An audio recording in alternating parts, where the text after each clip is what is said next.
Abhishek Manu Singhvi, the latest developments is that the Enforcement Directorate has now summoned Sonia Gandhi and Rahul Gandhi for questioning. Has the image of the Congress party, taken a beating at a time when the party is already clearly embattled? Do you think that in this government's 8-year record of continuous vendetta politics, where the news is that today is a day when there is no ED, no IT notice. The news is not that there is a ED notice. The news is not that there is an IT notice.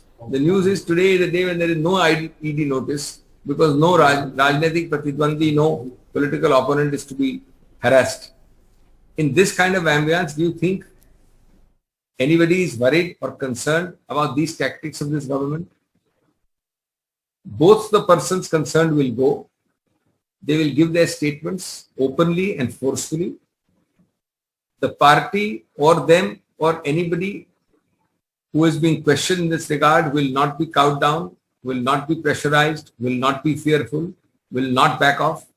We will carry our message of Congress values and political unity in this country forward. But one thing is clear, you are able to make yourself in this self-bowl and hit wicket look foolish. Even a first-year law student knows that without money movement, without a money trail, without a property trade, without a single movement of 1 millimeter, how there is money laundering, it completely eludes me and astonishes me. Okay. Abhishek Manu Singhvi, you're alleging political vendetta as you have in the past. Now, this was a case that was actually closed back in 2015 by the ED. On what basis has it been reopened now? What more can you tell our viewers? What is the basis on which the BJP opens or reopens from Kashmir to Kanyakumari, from Mewani to Mamta Banerjee, Gujarat to West Bengal? What is the basis? You tell me. The basis is obviously political vendetta.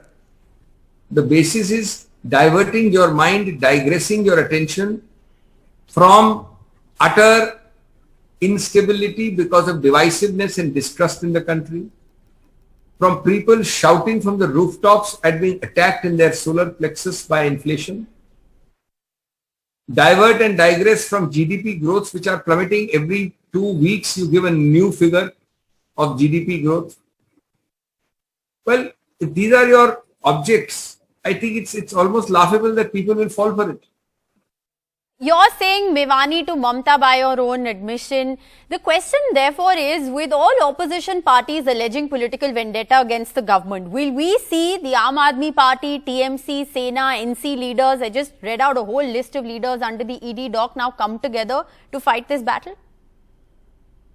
See, as far as the case I am concerned with is concerned, it is very clear that creating a not-for-profit statutory company where not a penny can be gone out and not transferring a single property movable or immovable of AJL cannot by any stretch of imagination, it can amount to murder, but can't amount to money laundering.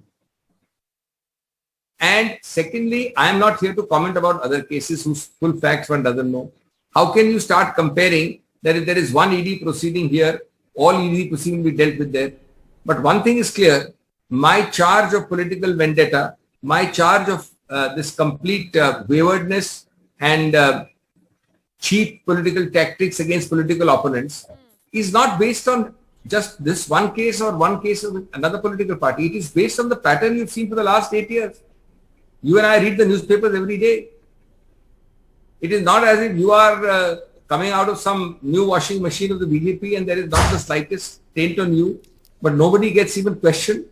And if you sneeze in a non-BJP political opponent's party, you are attacked by these agencies which are nothing but puppets. This is based on 8 years of experience, not on case 1 or case 2. Okay.